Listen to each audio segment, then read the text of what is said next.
హస్తం గుర్తుకు ఓటేయండి. బలరాం నాయక్ గారిని ఓటేయండి. మన ఇంటి గమనం వస్తున్నాయి ఎంపీ గారు. కోరిక బలరాం నాయక్ గారు ఎంపీ గారు గుర్తు హస్తం గుర్తు మే 13 ఎలక్షన్ హస్తం గుర్తుకు ఓటేయండి. అభివృద్ధి గారి ముందు ఉంటారు. కాంగ్రెస్ పార్టీ నుంచి కోరిక బలరాం నాయక్ గారు ఎంపీ అభ్యర్థిగా నిలబడ్డారు. వారి గుర్తు హస్తం గుర్తు మే 13 ఎలక్షన్ వారికి ఓటేసి గెలిపించండి. అభివృద్ధి కార్యక్రమంలో వారు ముందుంటారు. ఏ కార్యక్రమాన్ని భద్రాసన అభివృద్ధి జరగాలంటే కాంగ్రెస్ పార్టీలో ఓటేయాలి. హస్తం గుర్తుకే కోరిక బలరాం నాయక్ గారి నాయకత్వం, కోరిక బలరాం గారి నాయకత్వం. జై కాంగ్రెస్, జై కాంగ్రెస్. కొంచెం మీరు అన్న ఇల్లు కూడా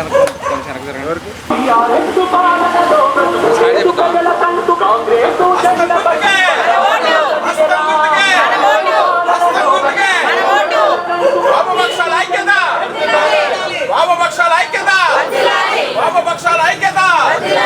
హస్తం గుర్తుకే, హస్తం గుర్తుకే, హస్తం గుర్తుకే. బలరాం నాయక్ గారిని గెలిపించండి.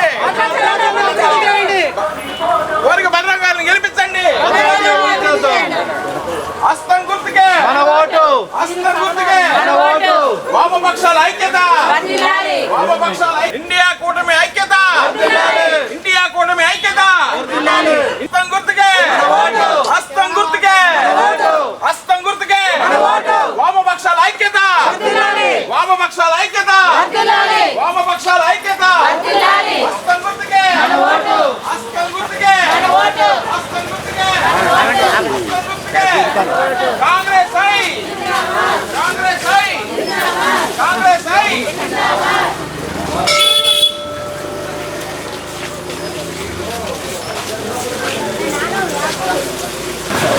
పట్టుకో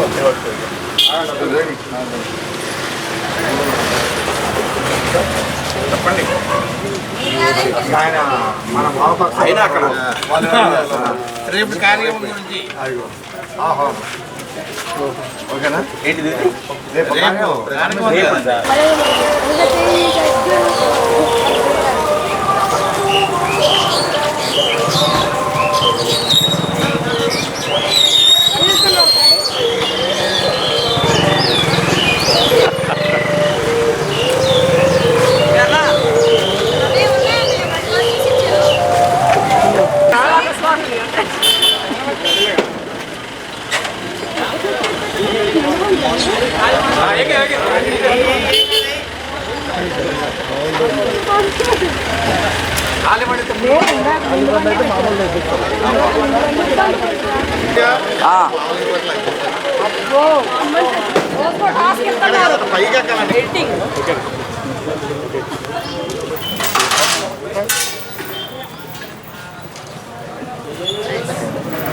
రెండు పర్యాయాలు సీతారాం నాయక్ కవిత గెలిచినటువంటి సందర్భం ఉంది. మరి ఈ 10 సంవత్సరాలలో భద్రాచల నియోజకవర్గాన్ని పట్టించుకున్న పరిస్థితులు లేవు. మన బలరాం నాయక్ గారు గతంలో 2009 నుంచి 2014 వరకు ఆయన కేంద్ర మంత్రిగా చేశారు. 2012 నుంచి 2014 వరకు కేంద్ర మంత్రిగా చేశారు. ఆ టైంలో పూసూరు బ్రిడ్జి కానీ, అలాగే భద్రాచలం 2వ బ్రిడ్జి కానీ, అలాగే ఉమ్మడి ఆంధ్రప్రదేశ్లో కట్టినటువంటి మన రామచంద్రునిపేట గురుకుల పాఠశాల కానీ, ఇక్కడ ఎన్నో గృహాలు, అలాగే ఇందిరా మిల్లులు, అనేక రకాలుగా ఆయన అభివృద్ధి చేసినటువంటి సందర్భం ఉంది. మరి మన నియోజకవర్గం ఖచ్చితంగా అభివృద్ధి చెందాలంటే కోరిక బలరాం నాయక్ గారిని గెలిపించుకోవాలి హస్తం గుర్తుపై. అలాగే బీజేపీ ప్రభుత్వం భద్రాచల ప్రాంతాన్ని విస్మరించింది. కేంద్రంలో మోదీ గారున్న బడుగు బలహీనలు బ్రతికే పరిస్థితి లేదు. వారి పాలన అంతా కూడా అస్తవ్యస్తంగా ఉంది. మరి అనేక రకాల ప్రైవేట్ రంగాలు, మన గవర్నమెంట్ రంగాలను ప్రైవేట్ రంగాలు చేసే పరిస్థితి ఉంది.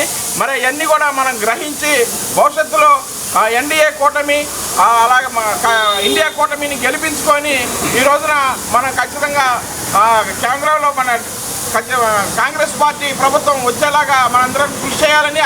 టీఆర్ఎస్ గవర్నమెంట్ 10 సంవత్సరాలు భద్రాచలానికి చేసింది ఏమి శూన్యం. భద్రాచలాన్ని తీసుకెళ్లి గంగలో గెలిపేసింది. అలాగే బీజేపీ ప్రభుత్వం మతతత్వ ప్రభుత్వం, మతాల వారీగా, కులాల వారీగా మైనారిటీల వారీగా చిచ్చు పెట్టి వాళ్ళు లబ్ధి పొందాలని చూస్తున్నారు. కానీ ప్రజలందరూ తెలుసుకున్నారు. ఏదైతే మనం చూస్తున్నాం, బీజేపీ గవర్నమెంట్లో జిఎస్టీ పెట్టేసి ఏ వస్తువు మనం తాగే నీటి కాంచి మొదలుకొని, చనిపోయిన వ్యక్తి కాంచి మొదలుకొని, కొనే వస్తువు కాంచి మొదలు ప్రతి వ్యక్తి మీద కూడా జిఎస్టీ వసూలు చేస్తూ బాధులు బాదుతున్నారు. పెట్రోల్ చూస్తున్నాం, నిత్యావసర వస్తువు 40 రూపాయలు ఉన్న పెట్రోల్ని 100 రూపాయలు తీసుకొచ్చారు. అంతర్జాతీయంగా 120 బ్యాలర్లు ఉన్న బ్యాలర్ $120 ఉన్న దాన్ని 40 రూపాయలు కాంగ్రెస్ గవర్నమెంట్ ఇస్తే ఇప్పుడు ఈనాడు 80 బ్యాలర్లు ఉంటే 100 రూపాయలకి ఇస్తున్నారు. నిత్యావసర వస్తువు అయిన పెట్రోల్ డీజిల్కి రేటు విపరీతంగా ఉండటం వల్ల దాని ప్రభావము పేదల మీదే కాకుండా, మధ్యతరగతి మీద కాకుండా, ట్రాన్స్పోర్ట్ మీద, అన్ని వర్గాల మీద పడి మళ్ళీ నిత్యావసర సరుకుల రేటు పెరిగే పరిస్థితి ఉంది. ఈ పరిస్థితులన్నీ పోవాలంటే కేంద్రంలో ఖచ్చితంగా కాంగ్రెస్ గవర్నమెంటే రావాలి. మరి ఉపాధి హామీ చూస్తున్నాం, 400 రూపాయలు ఎండాకాలం ఎవరికైనా పని లేనందుకు కూడా ఉపాధి హామీ పథకం కింద 400 రూపాయలు ఇచ్చే కార్యక్రమం పెట్టడం జరిగింది. దాంతోపాటుగా రుణమాఫీ ఇస్తున్నారు. అలాగే 5 పథకాలు ఇచ్చారు. భద్రాచలం యూనివర్సిటీ ప్రొఫెసర్స్ అందరూ కూడా ఆయనను పూర్తిగా కూడా నమ్ముతున్నారు. కాబట్టి ఈ యొక్క రేవంత్ రెడ్డి గారికి ఈ యొక్క కోదండరామ్ గారు, ప్రొఫెసర్ కోదండరామ్ కూడా చాలా దగ్గర. అంచేత ఆయన చాలా ఆకర్షించాడు. నన్ను రమ్మన్నాడు, పోయాం, చేరాం, అందరం ప్రొఫెసర్స్ అంతా ఒక దగ్గర అయ్యాం. ఆ విధంగా మేము అయినప్పుడు మనం కోదండరాము కూడా ఈనాడు ఈ యొక్క కాంగ్రెస్ ప్రభుత్వానికి చాలా దగ్గర అయ్యాడు. బహుశా కొద్ది రోజుల్లోనే మనం అతని ద్వారా వింటాము. అతని మంత్రి కూడా అవుతాడు, ఎమ్మెల్సీ అవుతాడు, మంత్రి అవుతాడు. అటువంటి గొప్ప వ్యక్తి ఏది ఆశించకుండా తెలంగాణ కోసం పోరాటం చేస్తే కేసీఆర్ గారు ఏం చేశాడు? ఆ పార్టీ ద్వారా అతని ఇంట్లో ఉండే యొక్క ఫర్నిచర్ను తగలబెట్టించాడు, కూలగొట్టించాడు, ఎర్రగొట్టించాడు, అతన్ని కొట్టాడు, జైలుకు పంపాడు. ఇదేనా న్యాయం చెప్పండి? ఎంత బాధేస్తుంది. ఒక ప్రొఫెసర్గా ఎన్నో వేల మందికి, ఇక్కడ నా స్టూడెంట్సే 5,000 మంది ఉన్నారు ఈ డివిజన్లో. ఆ విధంగా ఆయనకు ఎంతమంది ఉంటారు యూనివర్సిటీలో చెప్పండి? అటువంటి వ్యక్తిని ఆ విధంగా చేయడం వల్ల ఎంత బాధాకరమైన విషయం ఆలోచించండి. దాన్నంతా కూడా చూసి అతను కూడా తెలంగాణ అన్న బాధే కదా. అవును, అతను తెలంగాణ వద్దని చెప్పలేదు ఎన్నడూ కూడా. అటువంటి వ్యక్తి మనం నమ్మి ఆయన ద్వారా ఏదైనా పరిస్థితులలో బాగు చేయాలనే ఉద్దేశంతో రేవంత్ రెడ్డి గారికి చాలా దగ్గర మిత్రుడు ఆయన.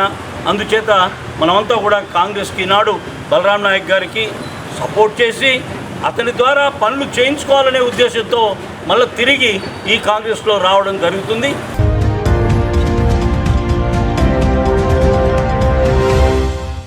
ప్రియమైన 8TV ప్రేక్షకులారా, 8TV తాజా వార్తల నోటిఫికేషన్ మీ దరికి ఎప్పటికప్పుడు చేరాలంటే ఇప్పుడే 8TVని సబ్స్క్రైబ్ చేయండి. ఈ తాజా వార్తల లింకును ఓపెన్ చేసి సబ్స్క్రైబ్ క్లిక్ చేసి గంట బటన్ నొక్కండి. ఇక ఎంచక్కా తాజా వార్తలు మీకు చేరుతాయి.